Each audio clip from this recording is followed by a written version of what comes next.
Hello, everybody. It's Cody at Cody's Reading Time, and I'm back again with another story out of the Red Fairy book by Andrew Lang. This one's called The Three Princesses of Whiteland. I hope you enjoy it, and if you do enjoy my narrations, please subscribe. I upload new stories every single day. There will always be something new to listen to. All right, let's get started in on The Three Princesses of Whiteland. Here we go. There was once upon a time a fisherman who lived hard by a palace and fished for the king's table. One day he was out fishing but caught nothing at all. Let him do what he might with a rod and line, there was never even so much as a sprat on his hook. But when the day was well nigh over, a head rose up out of the water and said, "If you will give me what your wife shows you when you get home, you shall have catch fish enough." So the man said yes in a moment, and then he caught fish in plenty. But when he got home at night and his wife showed him a baby which had just been born, and fell weeping and wailing when he told her of the promise he had just given, he was very unhappy. All this was soon told to the king up at the palace, and when he heard what sorrow the woman was in, and the reason of it, he said that he himself would take the child and see if he could not save it. The baby was a boy, and the king took him at once and brought him up as his own son until the lad grew up. Then one day he begged to have leave to go out with his father to fish. He had a strong desire to do this, he said. The king was very unwilling to permit it, but at last the lad got leave. He stayed with his father, and all went prosperously and well with them the whole day, until they came back to land in the evening.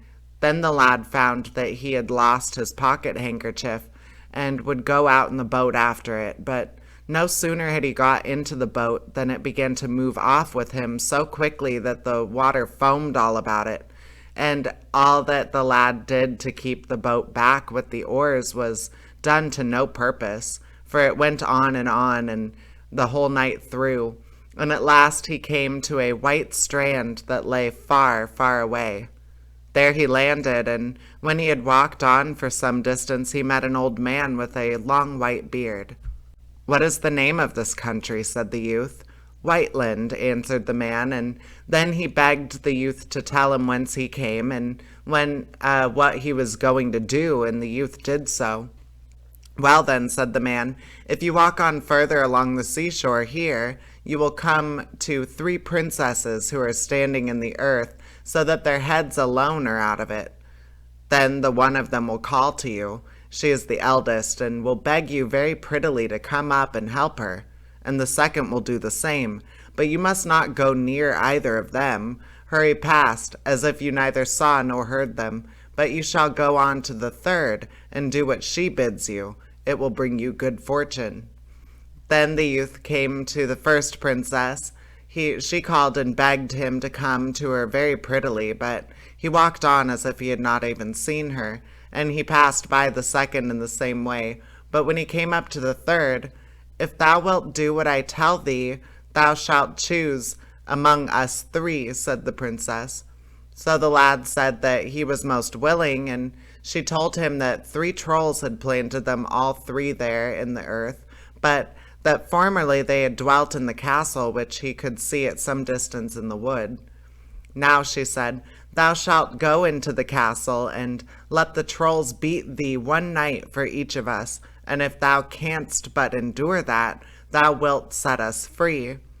"Yes," answered the lad, "I will certainly try to do so." "When thou goest in," continued the princess, "two lions will stand by the doorway, but if thou only goest straight between them, they will do thee no harm. Go straight forward into a small dark chamber. There thou shalt lie down. When the troll will come in and beat thee, but thou shalt take the flask which is hanging on the wall, and anoint thyself wheresoever he has wounded thee. After that which thou shalt be as well as before. Then lay hold of the sword which is hanging by the side of the flask, and smite the troll dead. So he did what the princess had told him. He walked straight in between the lions, just as if he had not seen them, and then into the small chamber and lay down on the bed. The first night a troll came in with 3 heads and 3 rods and beat the lad almost unmercifully, but he held out until the troll was done with him, and then he took the flask and rubbed himself. Having done this, he grasped the sword and smote the troll dead. In the morning, when he went to the seashore, the princesses were out of the earth as far as their waists. The next night, everything happened in the same way, but the troll who came in had 6 heads and 6 rods, and he beat him much more severely than the first had done. But when the lad went out of doors next morning, the princesses were out of the earth as far as their knees. On the third night a troll came in who had 9 heads and 9 rods, and he struck the lad and flogged him so long that at last he swooned away. So the troll took him up and flung him against the wall, and this made the flask of ointment fall down, and it splashed all over him, and he became as strong as ever again. Then, without loss of time, he grasped the sword and struck the troll dead. And in the morning, when he went out of the castle, the princesses were standing there entirely out of the earth. So he took the youngest for his queen, and lived with her very happily for a long time. At last, however, he took a fancy to go home for a short time to see his parents. His queen did not like this, but when his longing grew so great that he told her he must and would go, she said to him, "One thing shalt thou promise me, and that is, to do what thy father bids thee, but not what thy mother bids thee." And then he promised. So she gave him a ring, which enabled him, who wore it, to obtain 2 wishes. He wished himself at home and instantly found himself there, but his parents were so amazed at the splendor of his apparel that their wonder never ceased. When he had been at home for some days, his mother wanted him to go up to the palace to show the king what a great man he had become. The father said, "No, he must not do that, for if he does, we shall have no more delight in him this time." But he spoke in vain, for the mother begged and prayed until he at last went. When he arrived there, he was more splendid, both in raiment and in all else, than the other king, who did not like it, and said, well, you can see what kind of queen mine is, but I can't see yours. I do not believe that you have such a pretty queen as I have. Would to heaven she were standing here, and then you would be able to see," said the young king, and in an instant she was standing there. But she was very sorrowful, and said to him, "Why didst thou not remember my words, and listen only to what thy father said? Now must I go home again at once, and thou hast wasted both thy wishes." Then she tied a ring in his hair, which had her name on it, and wished herself at home again. And now the young king was deeply afflicted, and day in and day out went about thinking of naught else but how to get back to his queen. "I will try to see if there is any place where I can learn how to find Whiteland," he thought, and journeyed forth out into the world. When he had gone some distance, he came to a mountain, where he met a man who was a lord over all the beasts in the forest, for they all came to him when he blew a horn which he had. So the king asked where Whiteland was.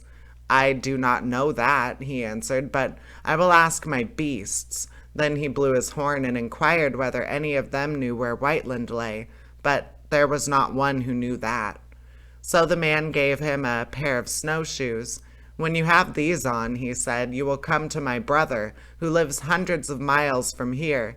He is lord over all the birds in the air. Ask him. When you have got there, just turn the shoes so that the toes point this way, and then they will come home again of their own accord." When the king arrived there, he turned the shoes as the lord of the beasts had bidden him, and they went back. And now he once more asked after Whiteland, and the man summoned all his birds together, and inquired if any of them knew where Whiteland lay. No, none knew this. Long after the others there came an old eagle. He had been absent 10 whole days, but he knew but he too knew no more than the rest. "Well, well," said the man, "then you shall have the loan of a pair of snowshoes of mine. If you wear them, you will get to my brother who lives hundreds of miles from here. He is lord of all the fish in the sea. You can ask him, but do not forget to turn the shoes around." The king thanked him, put on the shoes, and when he had got to him who was the lord of all the fish in the sea, he turned the snowshoes around, and back they went just as the others had gone, and he asked once more where Whiteland was. The man called the fish together with his horn, but none of them knew anything about it.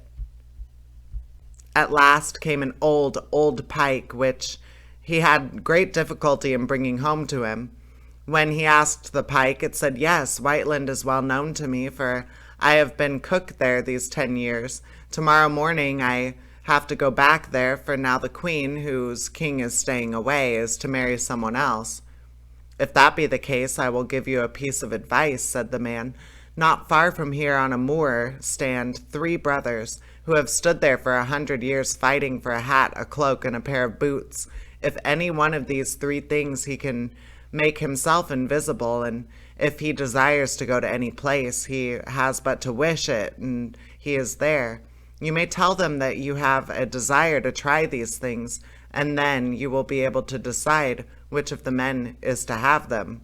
So the king thanked him and went and did as he had said. "What is it that you are standing fighting over about forever and ever?" he said to the brothers. "Let me make a trial for these things, and then I will judge between you." They willingly consented to this, but when he had got the hat, the cloak, and the boots, he said, "Next time we meet you shall have my decision," and hereupon he wished himself away. While he was going quickly through the air, he fell in with the north wind. "And where may you be going?" said the north wind. "To Whiteland," said the king, and then he related what had happened to him. "Well," said the north wind, "you can easily go on a little quicker than I, for I have to puff and blow into every corner. But when you get there, place yourself on the stairs by the side of the door, and then I will come blustering in as if I wanted to blow down the whole castle. And when the prince who is to have your queen comes out to see what is astir, just take him by the throat and fling him out, and then I will try to carry him away from the court." As the North King had said, so did the king. He stood on the stairs, and when the north wind came howling and roaring and caught the roof and walls of the castle till they shook again, the prince went out to see what was the matter. But as soon as he came, the king took him by the neck and flung him out, and then the north wind laid hold of him and carried him off. And when he was rid of him, the king went into the castle. At first the queen did not know him, because he had grown so thin and pale from having traveled so long and so sorrowfully.